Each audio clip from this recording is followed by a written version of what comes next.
Muy buenas noches, les doy la bienvenida a la quinta transmisión de Diálogos por la Esperanza. En este martes 19 de enero del año 2021, estas transmisiones que son producidas en conjunto por la Dimensión de Educación y Cultura de la Conferencia del Episcopado Mexicano, la Universidad Vasco de Quiroga, la Universidad Pontificia de México y la Asociación Mexicana de Instituciones de Educación Superior de Inspiración Cristiana, AMIESIC. El día de hoy reflexionaremos sobre algunos desafíos que enfrenta la realidad educativa a la luz del magisterio social de la Iglesia, de manera puntual del reciente mensaje mundial para la paz, el Pacto Educativo Global, Fratelli Tutti, en el contexto de esta pandemia COVID-19. Lo haremos desde la visión de dos organismos internacionales dedicados al tema educativo, la Organización Internacional de Escuelas Católicas, la UIEC, y también la Congregación para la Educación Católica de la Santa Sede. Para ello nos acompaña un invitado con una amplia experiencia en el ámbito educativo, es un pedagogo. Desde una perspectiva local, particularmente de España, siendo profesor de instituciones educativas diversas, como también desde el ámbito global, internacional, al asumir distintos cargos en organismos internacionales. Es el hermano lasallista doctor Juan Antonio Ojeda Ortiz. Nació el 6 de julio de 1957 en Arucas, Las Palmas de Gran Canaria. Es pedagogo y doctor en educación por la Universidad Complutense de Madrid. Se tituló con la tesis Las universidades u organizaciones en red para la generación y transferencia de conocimiento. Ha sido profesor en preescolar, primaria, secundaria, bachillerato, universidad, particularmente en los centros universitarios La Salle, adscritos a la Universidad Autónoma de Madrid. Es experto en didáctica, organización escolar, tendencias e innovación educativa y en la creación de redes educativas. Ha sido ponente en múltiples congresos. Recibió el premio Máster de Oro del Fórum de Alta Dirección. Fue corresponsable de la formación institucional para la misión compartida y miembro del equipo del Centro de Estudios Lasallianos en el ámbito de la agrupación lasallista en España y Portugal de 1995 a 1998. Ha sido miembro de la Comisión Permanente de la Conferencia Nacional de Directores y Decanos de Educación, que agrupa a todas las escuelas universitarias y facultades públicas y privadas con títulos en Magisterio, Educación Social y Psicopedagogía, y miembro de la Conferencia Nacional de Terapia Ocupacional, que agrupa a todos los centros privados y públicos que imparten dicha titulación. Fue secretario general de Escuelas Católicas, decano del Centro Universitario La Salle, Madrid, y presidente de la Asociación de Centros Universitarios del Magisterio de la Iglesia. Asimismo, ha sido vicepresidente para Europa de la Asociación Internacional de Universidades La Salle, que agrupa a las 73 universidades La Salle en el mundo, y director del programa de creación y gestión de redes de conocimiento entre precisamente estas universidades. Actualmente es responsable de la Oficina de Proyectos de la Oficina Internacional de la Educación Católica, UIEC, y ha sido nombrado por el Papa Francisco consultor de la Congregación para la Educación Católica de la Santa Sede, miembro del Consejo Asesor de Design for Change Global y profesor del Centro Universitario Camia, Antequera, Málaga. Hermano Juan Antonio, bienvenido, le agradecemos mucho su disposición y generosidad para participar en estos diálogos por la esperanza. Buenas noches. Muy buenas noches, Padre Eduardo, y colaboradores. Para mí es un honor poderos acompañar y compartir algunas experiencias y conocimientos. También quiero saludar a quienes nos oyen en esta noche. Muchas gracias. Muchas gracias, hermano Juan Antonio. Quisiéramos empezar un poco escuchando su experiencia en España. La verdad es que la pandemia ha sido todo un desafío y se ha vivido de maneras distintas en los distintos países. Ustedes ya han regresado a clases de una manera particular. ¿Por qué no nos cuenta un poco? Le escuchamos con mucha atención. Sí, sí. Pues nos ha sacudido la pandemia como a todos. Comenzó ahí en el mes de marzo y fue subiendo la incidencia y esa primera ola así llamada bajó pues en torno al mes de junio, vino el verano y tuvimos que afrontar si iniciar o no el curso que aquí comienza en el mes de septiembre. Pues tuvimos todo ese tiempo del verano para preparar los centros, para preparar al profesorado, para pulir un poco el protocolo, porque todos teníamos claro que era muy importante volver cuanto antes a clase de forma presencial, especialmente con los más pequeños. Pero bueno, se fue preparando y así durante todo ese tiempo, incluso se logró la colaboración de las autoridades, en concreto del Estado y también del municipio, para desinfectar los centros, dotarlo de algunos recursos como algunos instrumentos para purificar el aire y se fue aclarando qué secuencia se tenía que seguir para la incorporación de los niños y niñas a la escuela. También se aprovechó para hacer un protocolo de funcionamiento, nombrar a un responsable COVID en cada uno de los colegios que administrara toda la información que se fuese generando para atender los diferentes casos que se pudiesen originar y saberlos resolver de la forma más rápida y certera posible. Igualmente, se dotó a los centros de algún personal más en cuestión de limpieza y algún docente más para apoyar a las clases. La opción que se tomó a nivel nacional fue crear grupos burbuja, es decir, cada grupo de alumnos, primero de primaria, segundo de primaria, etcétera, permanecería en su clase con los pupitres separados en filas de uno y un profesor por aula. No se permitía entrar a ningún adulto, a las familias, etcétera, a los centros y prácticamente se organizó también la entrada. ¿Cómo entraban? Pues a diferentes horas y por diferentes puertas. Si el centro reunía 2, 3 accesos, pues se distribuyeron las clases para que unos empezaran a entrar un cuarto de hora antes, 10 minutos antes, a la hora en punto, y realmente ha funcionado muy bien. E incluso los recreos, pues tenía cada grupo pues su zona y se hicieron también escalonados. Se quitaron las actividades de educación física y se suprimieron también las actividades complementarias de la tarde, deportes, etcétera.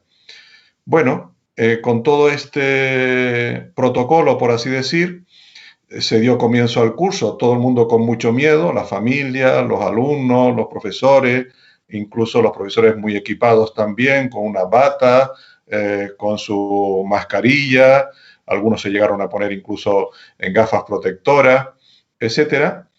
Pero la verdad es que después de estos meses todo ha ido fluyendo muy bien, los niveles de infantil, primaria, secundaria, preparatoria, eh, fueron apareciendo algunas incidencias, pero se fueron resolviendo rápidamente, ¿no? Si se detectaba un caso de un niño o una niña que hubiese estado en contacto o que daba fiebre, pues inmediatamente se llamaba a la familia, se le hacía la prueba en el centro de salud y si daba negativo, pues se podía incorporar, si daba positivo o había estado en contacto, se le ponía en cuarentena, pues unos 10 días aproximadamente. El protocolo de entrada al centro cada mañana es, los profesores están recibiendo a los alumnos en en las distintas puertas del colegio. Uno de ellos con un termómetro les mide la temperatura, otro le administra un poquito de hidroalcohólico para el lavado de las manos, y era impresionante, ¿no? Los medianos, pues bueno, pero los pequeñines que se incorporaban por primera vez a la escuela con la edad de 3 años, bueno, seguían todo el ritual a pie juntillas, ¿no? Los veías cómo se paraban para que le tomara la temperatura, inmediatamente ponían la mano para que le echaran el chorrito de hidrogel, ellos mismos de camino al aula se iban frotando las manos una y otra vez por un lado, por otro, etcétera, y al llegar al aula, sobre todo los pequeños, a los pequeñines se les quitaba la mascarilla, tenían un percherito para colgarla y transcurría la clase con bastante normalidad. Y como decía, después de estos 4 meses prácticamente que llevamos, las incidencias han sido muy mínimas. Ahora la verdad que estamos con un repunte fuerte y algunas comunidades se plantean si suspender la actividad o no educativa, por lo menos un periodo corto de tiempo. Lo que sí todo el mundo ve es que es muy importante no perder el dinamismo de la escuela, que la presencialidad es importante y así se va manteniendo.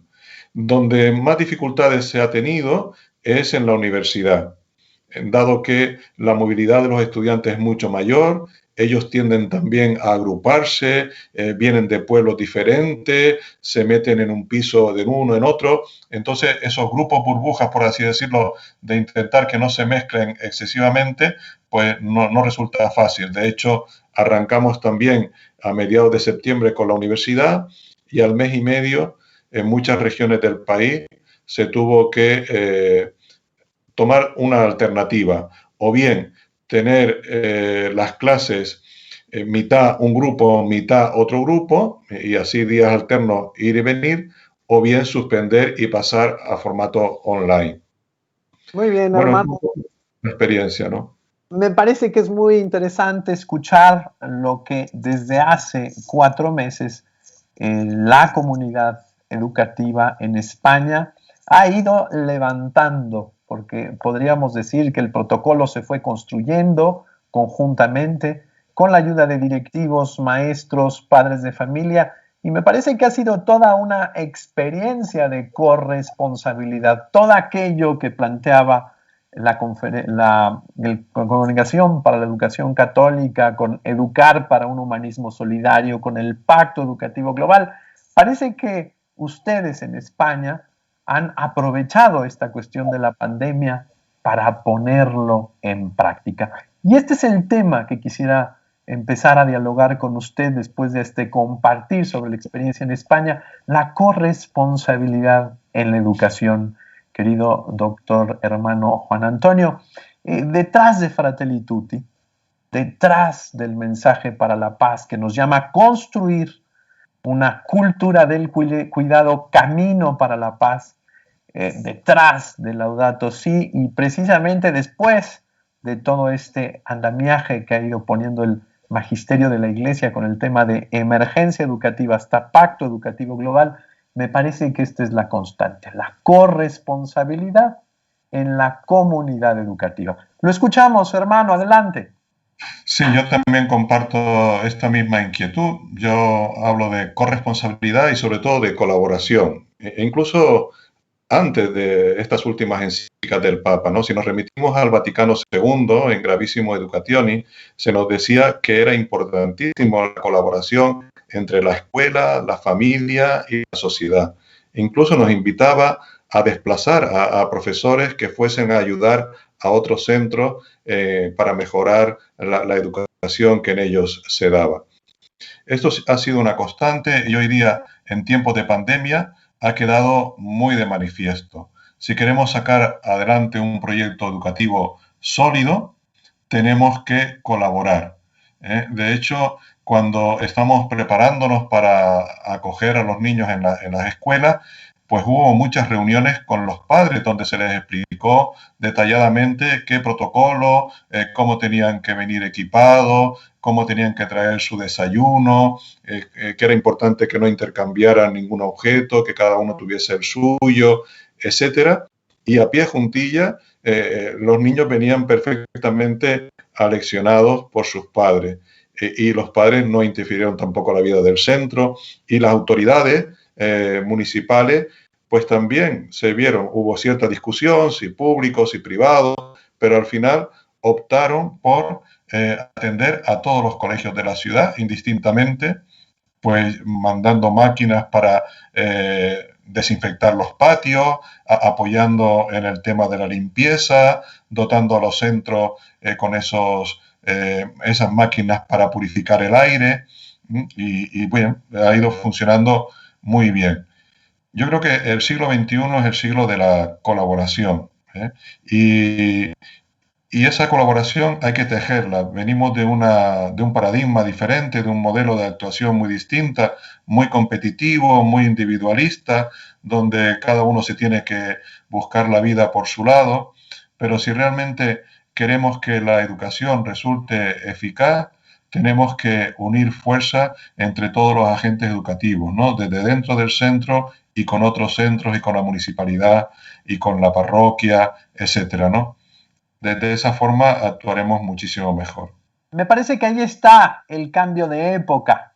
Es decir, nos ha tocado un momento civilizatorio en donde tenemos que cambiar los paradigmas, pasar del individualismo a esta dinámica de bien común y de relacionalidad, pasar de la cultura del consumo a la cultura del cuidado, ya lo decía el Papa Francisco en Laudato Si, y ahora nos lo señala. Inclusive veo también en el ámbito espiritual retomar la figura de San José, aquel que cuidó a María Santísima y que cuidó la infancia de Jesús.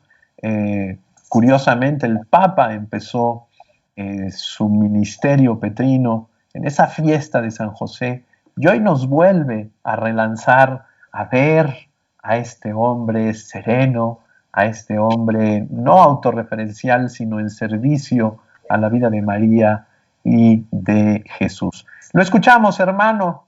Sí, sí, estoy totalmente de acuerdo, ¿no? La pandemia nos ha traído dolor, tristeza y dificultades, pero también nos va enseñando algunas lecciones.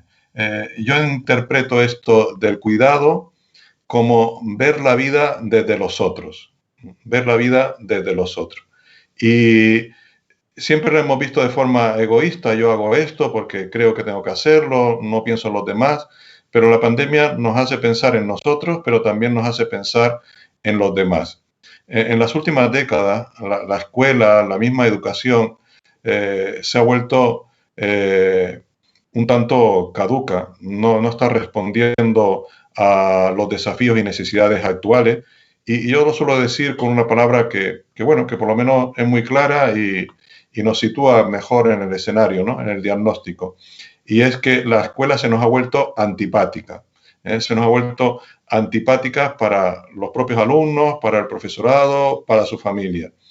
Tenemos que crecer en empatía y en compasión, siendo capaces de ponernos.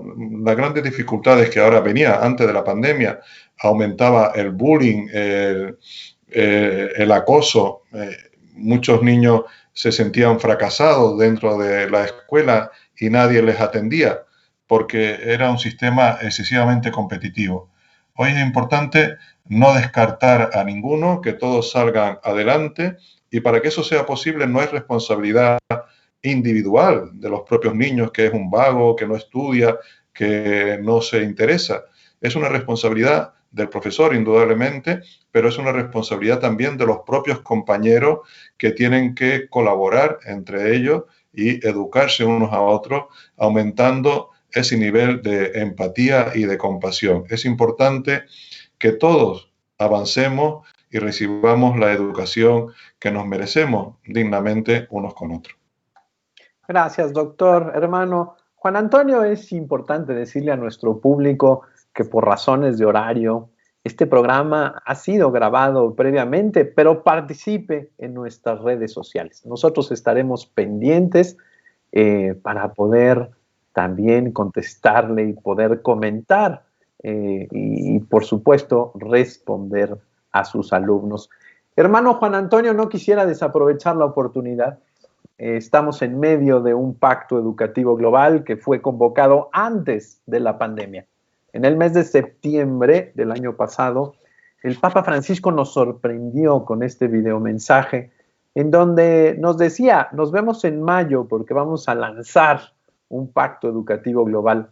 Posteriormente, en mayo, decidió pasarlo hacia el mes de octubre, inclusive algunos días después de la firma de Fratelli Tutti, cuestión que lo veo también con toda la intencionalidad, es decir, acompañar, meter al pacto educativo dentro de esta encíclica social. Curioso, pero en el punto 6 de las líneas finales del Pacto Educativo Global dice, ahí tenemos que relanzar y tenemos que repensar la economía, tenemos que repensar nuestras relaciones políticas, tenemos que estudiar, así lo dice, tenemos que estudiar qué estamos haciendo con el entorno, con el medio ambiente, con la generación de esta cultura que estamos también presenciando tecnocrática, fría, para pasar a una cultura humana que acoja lo más profundamente humano.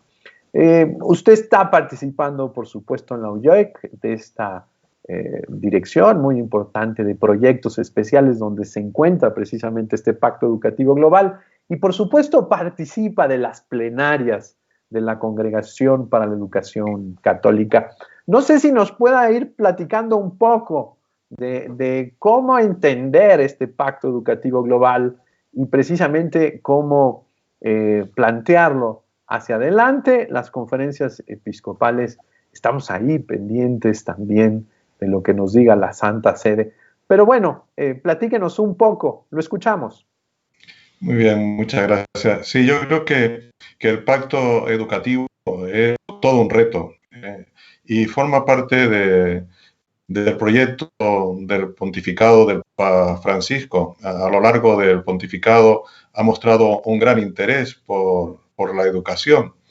Recuerdo que muy al principio nos decía, si queremos cambiar la sociedad, debemos cambiar la educación. Y en el Congreso Mundial de la Educación Católica, que tuvo lugar en noviembre de 2015, nos decía que el pacto estaba roto, que había que reconstruir ese pacto. Y en los diferentes documentos ha ido hablando de la educación y de la escuela, tanto en Evangelii Gaudium como en Laudato Si, como en Fratelli Tutti y, por supuesto, en el llamamiento que nos ha hecho para abordar juntos con todos este pacto educativo global. Él decía en cierta ocasión y repetía lo que algunos papas anteriores nos habían señalado, de que nos encontramos en una emergencia educativa. Recientemente, el 15 de octubre, hace poquitos meses atrás, cuando se relanzaba el pacto, señalaba que la pandemia había puesto todavía más de manifiesto esta emergencia y que él se atrevía a llamarla que nos encontramos en una catástrofe educativa. Bueno, pues podríamos decir desde algunos sectores más críticos que si el Papa es un atrevido o un iluminado, pero este diagnóstico lo comparte con la sociedad civil.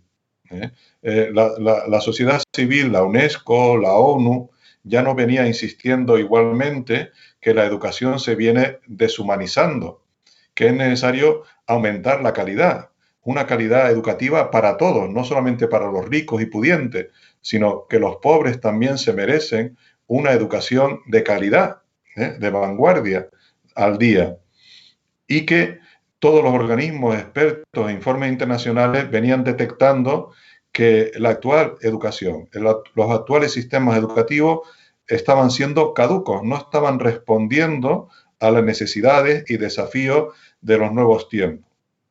Por lo tanto, el Papa pues retoma todo esto y plantea este pacto educativo global.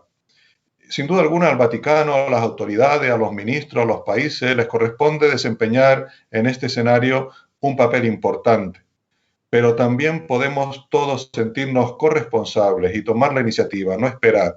Urge que empecemos a actuar desde ya. Podemos construir el pacto desde arriba hacia abajo, pero también desde abajo hacia arriba, reflexionando en las escuelas, reflexionando con otras escuelas del barrio.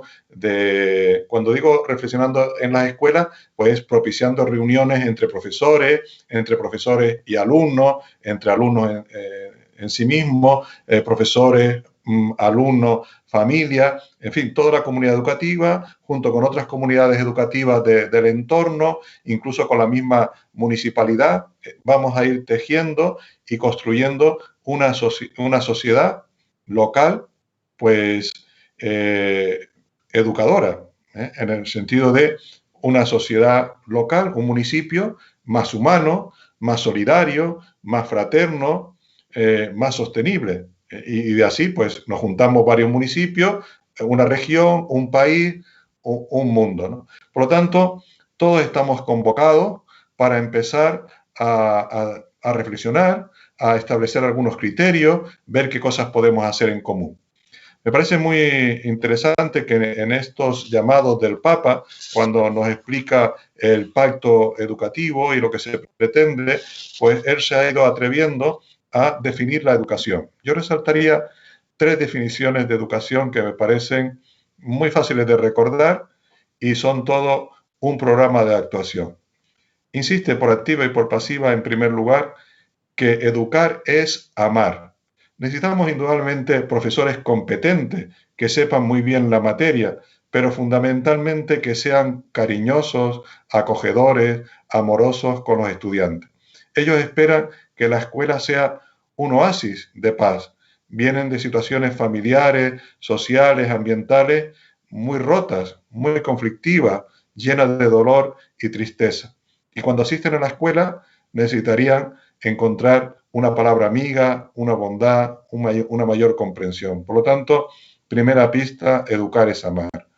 Nos viene insistiendo también, tanto en la convocatoria del pacto como en el instrumento laboris que la congregación preparó para iniciar la reflexión en torno al mismo, que educar es servir.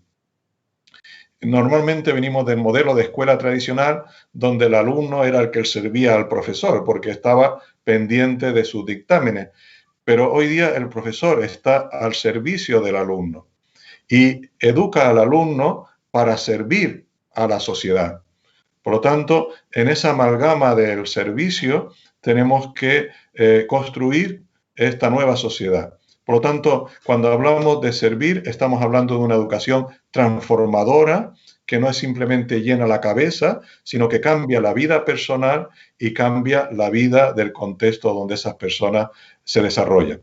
Y el tercer concepto, también muy sencillito, pero lleno de luz, es que educar es generar esperanza en las nuevas generaciones. Los adultos pues tenemos nuestro andamiaje, ya tenemos nuestra historia, nuestro recorrido, pasamos por momentos más lúdicos, más tristes, pero las nuevas generaciones, como no tengamos cuidado, van a nacer y van a crecer desde la desesperanza, desde la desilusión, del que todo ya, desde el determinismo de que no se puede cambiar nada, etcétera.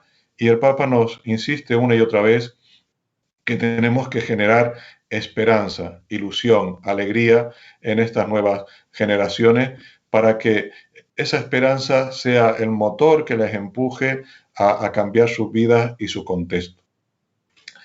Y por lo tanto, yo creo que es todo un entramado. Creo recordar los 7 compromisos que sintetizaba el Papa, el pacto, ¿no? De centrarnos en la persona, de escuchar a los niños, de dignificar la vida de las niñas, de la implicación que tiene la familia, ¿no? Y por lo tanto, tenemos que estar en un diálogo, escuela, familia, parroquia, municipalidad, acoger a los más vulnerables, ¿no? Yo insistiría también en este aspecto. Y recordaría las palabras de Lorenzo Milani en la escuela de Barbiana, en las cartas a una maestra, de que nos decía claramente que la escuela no es un hospital para sanos. ¿Qué sentido tiene que acojamos simplemente a los buenos, a los guapos, a los que son de sobresaliente, tenemos que tener una predilección por los últimos, y en esto nos insiste continuamente, por los más vulnerables.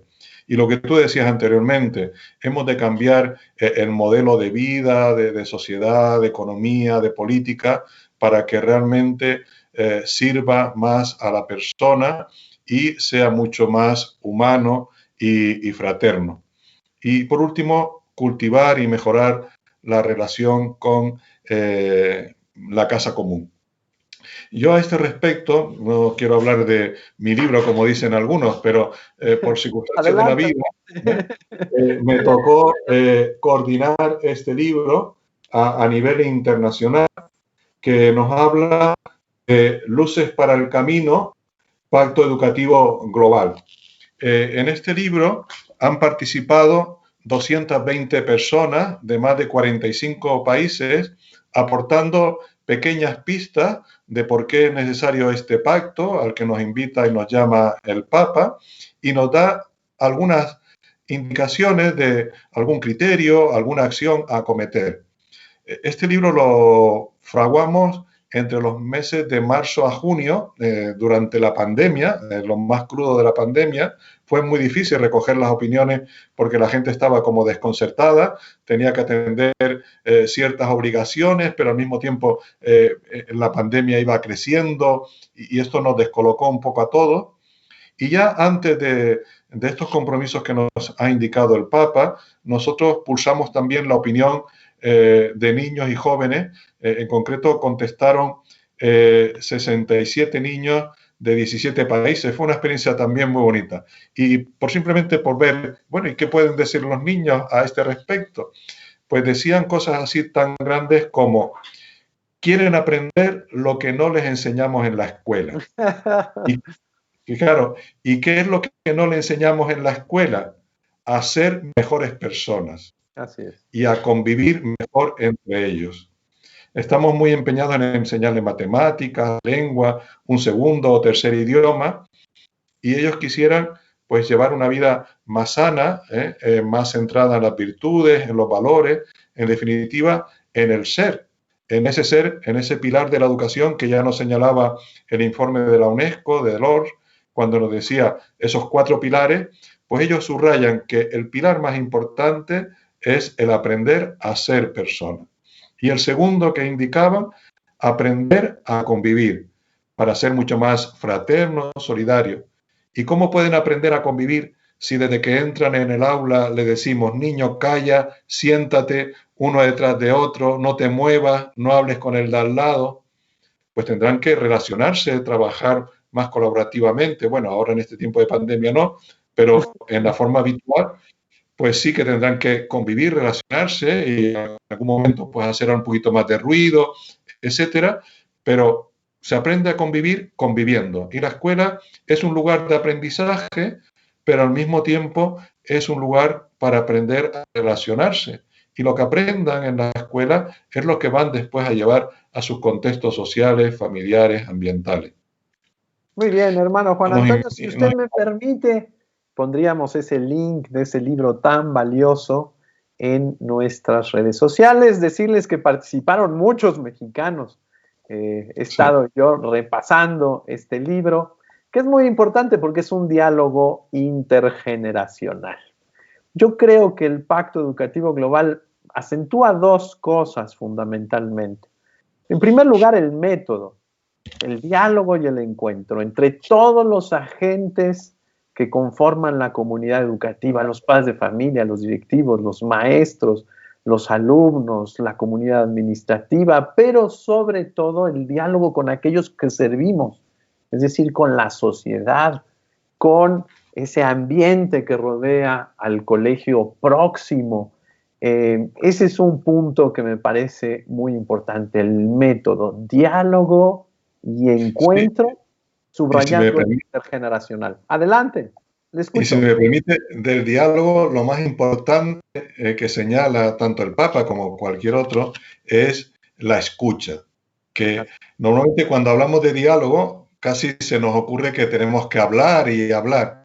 Pero si queremos realmente pactar, tenemos que escuchar, y tiene una escucha activa y humilde, siendo capaces de ponernos en el lugar del otro para comprender desde qué escenario, desde qué contexto nos está proponiendo esa idea, esa mejora, para aquilatar mejor la posibilidad y la conveniencia de incorporarla.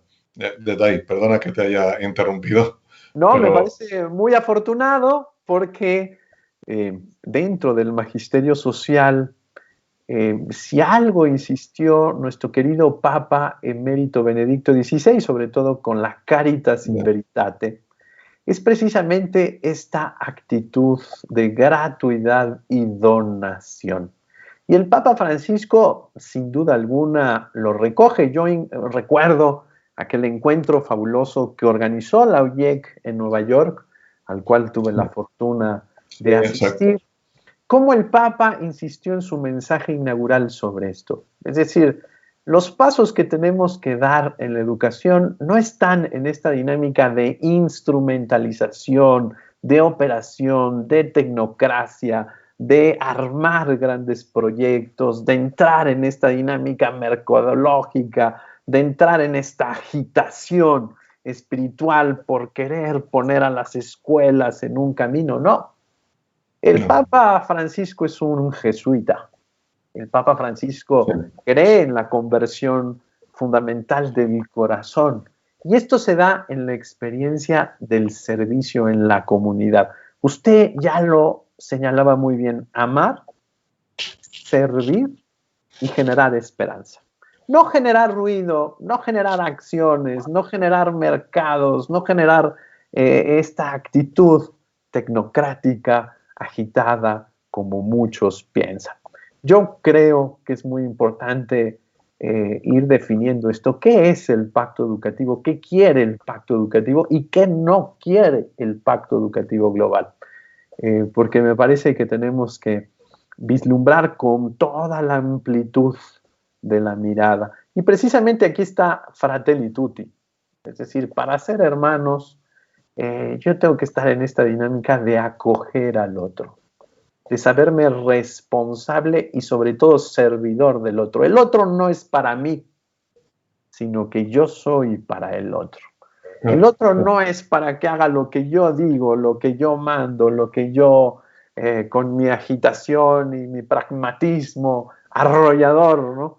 Porque hoy en día veo muchos ambientes que se quieren mover en esta línea del Pacto Educativo Global y me parece que el Pacto Educativo Global va por otro camino, va en la capacidad de construir encuentro, escucha, acogida, pero sobre todo servicio al otro. Hermano Juan Antonio, no sé si usted nos pudiera ayudar a ir cerrando y vislumbrar algunas líneas así muy concretas para hablar del Pacto Educativo Global en unos cuantos minutos. Lo escuchamos. Sí, os decía anteriormente que construir este pacto es una responsabilidad de todos, ¿no? Y se nos presenta como un desafío y una oportunidad para mejorar la educación, y responder mejor a las necesidades de los niños y de las futuras generaciones. Nuestras ciudades son ciudades adultocéntricas, pensadas nada más que desde el prisma de los adultos. Y así tenemos un montón de cuestiones. El pacto lo que nos hace es cambiar un poco la mirada. La mirada que antes estaba centrada en el profesor, lo veíamos como un sabio, un modelo. Ahora se trata de mirar a los compañeros, a la realidad que vive cada uno de esos niños y esas niñas, ¿no? Y ponerlos en valor, amando la dignidad, su libertad, respetándolo, escuchándolo, porque eso sí, yo creo que, por, por poner un ejemplo muy sencillito, ¿no? La escuela tradicional era magistocéntrica, estaba centrada en el profesor, era el que estaba arriba y delante. Vino a finales del siglo XIX, principios del siglo XX, la escuela nueva diciendo que teníamos que estar unos al lado del otro, ¿no? El profesor al lado del alumno para ayudarle a acompañarle en su aprendizaje. Pero actualmente, en el siglo XXI, se nos invita a los profesores incluso a dar un paso atrás y dar mayor protagonismo a los alumnos. El mismo Papa nos lo ha ido enseñando con algunos gestos que no deberíamos desaprovechar. Él ha convocado un sínodo de jóvenes. Yo tuve la oportunidad de participar en la sesión abierta que hizo en el aula Pablo VI, allí que caben unas 6.500 personas, asistieron todos los padres sinodales y el propio Papa, y él se sentó abajo, no arriba en el estrado, se sentó abajo mirando al estrado donde él se sienta en otras ocasiones, y el estrado fue ocupado por jóvenes que contaron algunas experiencias de los problemas y situaciones que vivían, que danzaron para todos y que manifestaron algunas inquietudes y proyectos de mejora que venían realizando, ¿no? Por lo tanto, es cambiar la mirada, tener una actitud de escucha, ser capaces de dar un paso atrás para dar este protagonismo al alumno e incluso con humildad ser capaces de aprender de ellos, ¿no? Pensar que los niños y niñas, cuanto más creativos son, es a los 3, a los 4, a los 5, en esas primeras edades de su vida, son muy creativos. Y muchas veces la escuela lo que hace es matar esa creatividad, decirle, esto no se hace, esto no se hace. Por lo tanto, una invitación a no tener miedo, a confiar en estos niños y jóvenes, a ser capaces de dar un paso atrás y aprender de ellos. Y otra recomendación importantísima es que tenemos que afrontar sí o sí la actual encrucijada desde la colaboración. Es muy importante colaborar estrechamente, primero dentro del propio centro, los profesores entre sí. Hay muchas decisiones que se toman en infantil en los primeros años que después no tienen continuidad y conviene que los niños a veces no se quejan porque ni se lo permitimos, pero si le diéramos un poquito de cancha, se pondrían de pie en la mesa y claro, nos decían, mire, esperen un momentito la historia, primero pónganse de acuerdo ustedes y después me enseñan, ¿no? Entonces yo creo que nos tenemos que poner de acuerdo, coordinarnos también muy mucho e implicar a la familia. La familia tiene circunstancias muy diversas, algunos pueden, otros no pueden, pero yo me he encontrado también con situaciones de muy complicados en sus horarios por el trabajo, por la dedicación que conllevan, etcétera, pero sin embargo saben organizarse para dedicar un tiempo, ir a la escuela y hacer alguna actividad colaborativa, etcétera, ¿no? Por lo tanto, colaboración. Y en tercer lugar, insistir en esas definiciones que daba de educación, citando al Papa Francisco. Necesitamos que en este tiempo de dolor y tragedia, que los niños se sientan queridos, amados, consolados, acompañados. Y desde ahí que nos mostremos profundamente amorosos. Un profesor triste, lo único que es capaz de transmitir es tristeza. Un profesor frustrado, frustración. Pero si somos capaces de amar a esos niños, y podremos engañar a otros muchos, pero a un niño, si le sonreímos, él va a notar si esa sonrisa es verdadera o postiza. Así que invitaros realmente a amar y a acoger, y sobre todo en este tiempo, ¿no? Ser muy flexible. Decía el Papa precisamente en ese mensaje que tú citabas anteriormente en el Congreso de Nueva York de la OIEC, que no etiquetemos en la dictadura de los resultados, exactamente decía. Y muchas veces le ponemos etiqueta a los niños, sabe, no sabe, este es sobresaliente. No, tenemos que llamarle Juan, María, Pablo, Pedro y atenderle en función de su persona, su necesidad, de su contexto, que se sientan queridos, valorados y desde ahí proponer los retos para que él mismo vaya reconstruyendo su vida desde ahí. Muy bien, muchas gracias, hermano. Estoy seguro que esta transmisión ayudará mucho a nuestros educadores en México, ayudará mucho a los padres de familia a ver las realidades distintas en otros países. Le pido nos ayude a mandar saludos, por supuesto, al secretario general de la UIEC, al doctor Philippe, que sabemos ha estado un poco enfermito también de COVID, y por supuesto también al secretario de la Congregación para la Educación Católica, Monseñor Sani, y por supuesto su señor prefecto. Le agradezco mucho porque nos ha abierto horizontes, nos ha mostrado, y esta es la finalidad de estos diálogos con personajes del mundo internacional, nos ha abierto perspectivas de cómo se están haciendo las cosas en otros países. Le agradezco mucho, hermano. Muchísimas gracias. Es tiempo para ser también muy creativos y acogedores con estos niños, y cuanto antes los podamos recibir en la escuela, pues muchísimo mejor. Daré estos saludos y muchos saludos a los que nos escuchan y a vuestra disposición. Muchísimas gracias. Un Un abrazo abrazo. grande para todos. Muchas gracias. Agradecemos a la Universidad Vasco de Quiroga por todo el apoyo técnico para llevar a cabo estos diálogos por la esperanza en esta tercera etapa. Agradecemos mucho a nuestro señor productor, el licenciado José Martínez, y a todo el equipo, tanto de la Universidad Vasco de Quiroga como de la Dimensión de Pastoral Educativa y de Cultura de la Conferencia del Episcopado. Lo esperamos el siguiente martes. Tendremos un diálogo muy interesante con dos grandes intelectuales católicos mexicanos. Muchas gracias, estamos a sus órdenes. Buenas noches, ayúdenos a difundir. Hasta luego. Adiós.